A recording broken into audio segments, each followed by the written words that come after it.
स्वागत आहे तुमचं माझ्या यूट्यूबवर ज्याचं नाव आहे आदित्य पुणेकर.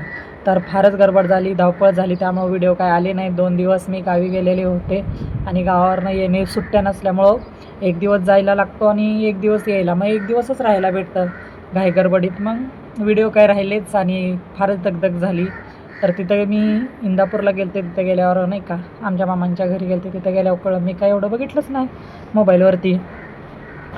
एक शिक्षक आहेत वाटतं, मराठी मीडियममध्ये ते शिकवत होते, प्रिन्सिपल होते. आणि त्यांनी असा टोकाचा निर्णय घ्यावा मला तर विचित्रच वाटलं, कारण की शिकलेली लोक असे निर्णय घेतात, मग बाकीच्यांचं काय नाही का. कर्ज कोणाला नसतं, सर्वांना कर्ज असतं.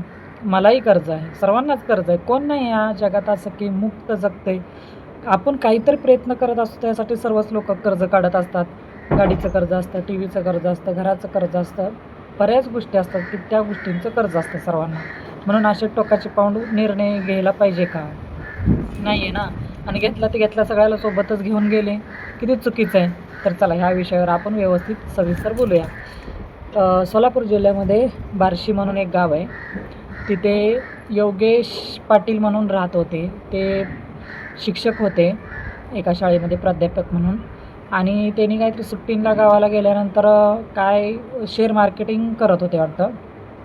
त्याच्या आधी पण काय केलं असेल माहीत नाही, पण त्यांनी नोट्स लिहिलेली होती, त्याच्यामध्ये होतं की शेअर मार्केटिंग करत असताना मग त्यांच्यावर 1,80,00,000 रुपये कर्ज झालं.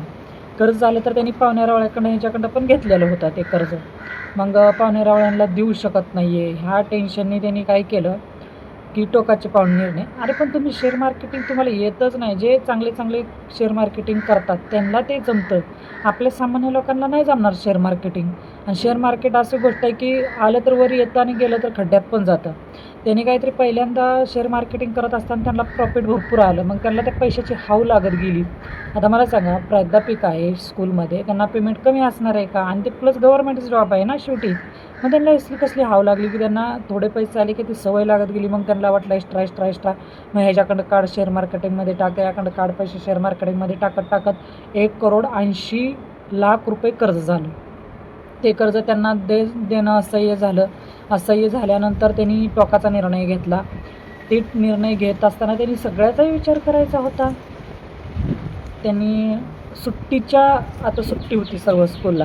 आता 15 तारखेपासून स्कूल चालू होणार आहे. त्या स्कूलच्या दरम्यान त्यांनी सुट्टीत हे जास्तीत जास्त त्यांच्यावर दबाव आला. जास्तीत जास्त त्यांनी त्या सुट्टीमध्येच निर्णय घेतला. सुट्टीमध्ये जास्त शेअर मार्केटिंग गुंतवलं त्यांनी. आणि शेअर मार्केटिंग गुंतवताना मित्रांकडं पैसे, पाहुण्यांकडं पैसे, पाहुणेरावळ्यांकडून पैसे, असं त्यांनी पैसे जमा केले आणि शेअर मार्केटिंगमध्ये टाकले.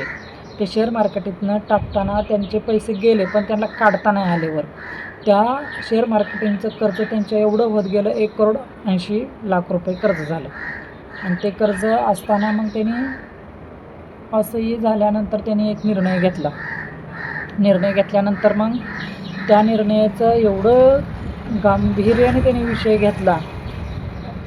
त्यांनी म्हणले की माझ्या बायकोवर जीव आहे, तिला मागं ठेवू शकत नाही. मुलांवरही जीव आहे, त्यांनाही मागं ठेवू शकत नाही. स्वतः मुलांना दोन्ही औषध पाजलं, अथर्व आणि काहीतरी अजून एकाचं नाव आहे. आणि मुलांना दोन्ही पाजलं, बायकोलाही पाजलं आणि स्वतःही पेले. आणि स्वतः पिऊन नंतर गळफास लावले. म्हणजे बघा कसं केलं त्यांनी हे शेड्यूल. एका कर्जापायात अख्खा संसार उद्ध्वस्त झाला. योगेश काळे म्हणून यांनी असा टोकाचा निर्णय घेतला, कारण की त्यांनी चिल्यापिल्यांचा तर विचार करायचा होता. भले तुम्ही कर्ज केलं ठीक आहे, तुम्ही शेअर मार्केटिंग खेळा, बाकीच्यांचा काय गुन्हा होता असं आहे ना. त्यांनी बिचाऱ्याने अजून जगही पाहिलं नव्हतं. त्या जगात आता चालतं. एक छोटा अथर्व म्हणून छोटा आहे आणि दुसरा मोठा, अजून त्याचं नाव काय आता आठवत नाही मला. तर ते छोटा आणि एक मोठा आहे. त्यांनी अजून आयुष्यही पाहिलं नाही. तर ह्यांनी टोकाचा निर्णय घेतला ना, मुलांनाही औषध पाजलं, बहुतेक विष काहीतरी पाजलं आहे, ते विष दिलं त्यांना. आणि दोन्ही मुलांना मारून, बायकोला पण मारून टाकून स्वतः औषध पिऊन गळफास लावला आणि त्यांनी त्यांची जीवनयात्रा संपवली. तुम्हाला कर्ज झालं तर तुम्ही स्वतःला काहीतरी करायचं ना, पण करायचंच कशाला? तुम्हाला जमत नाही तर तुम्ही शेअर मार्केटिंग सोडून द्यायची. ज्यांनी जे शिकलेले आहेत प्रॉपर, त्यांना जमतं ते खेळतात हे शेअर मार्केटिंग. आपल्या सामान्य लोकांचं शेअर मार्केटिंग नाही आहे आणि तुम्ही करता ते करता दुसऱ्यांना पण का तुम्ही भोगायला होता? मुलांचा बिचाऱ्यांचा जीव गेला, बायकोचा गेला आणि स्वतःचाही जीव गेला. नसतंच शेअर मार्केटिंग केलं, नसतंच पैसे उडवले तर ह्या गोष्टी करायची गरज नव्हती. ते बिचारे जगले तर असते ना, हे जग तरी पाहिलं असतं. त्यांचा काय गुन्हा होता ना. आणि मुळात शेअर मार्केटिंग ज्याला जमतं त्यानंच केलं पाहिजे. ज्याला जमत नाही त्याने अजिबात ह्या विषयाकडे लक्ष नाही दिलं पाहिजे आणि शेअर मार्केटचा विषयही नाही घेतला पाहिजे. आपलं सामान्य मस्त सरकारी नोकरी होती त्यांना हसत खेळत आनंदाने जगून खाल्लं असतं. आपल्यासारख्या सामान्य लोकांना जर सरकारी गव्हर्नमेंट सर्व्हिस असती तर ते पैसे खाऊन मस्त आनंदात आयुष्यारामात जगले असते. ते प्राध्यापक होते म्हणल्यावर त्यांची मोठी पोज होती त्या ठिकाणी आणि त्यांना पेमेंट थोडं नसतं, जास्तच असतं. त्यामुळं ते असं का त्याने केलं, कशासाठी केलं कुणालाही कळलं नाही. तो अजून प्रश्नच राहिला आहे. पण मी तुम्हाला सगळ्याला हात जोडून विनंती करते की असे तुम्ही टोकाचे पाऊल नका घेऊ. हा विषय एकदा आहे. आपण आयुष्यात पुढचं कुणी काय बघितलं, जोपर्यंत आहे तोपर्यंत हसून खेळून फॅमिली, संसार, परपंच सगळ्यात लक्ष देऊन आनंदाने राहिलं पाहिजे. स्वतःकडे लक्ष द्यायला पाहिजे. बाबा तुम्हाला कर्ज झालं तर तुम्हाला माहीत आहे की ह्या गोष्टीत आपण लॉस होत चाललो तर तिथंच थांबावं.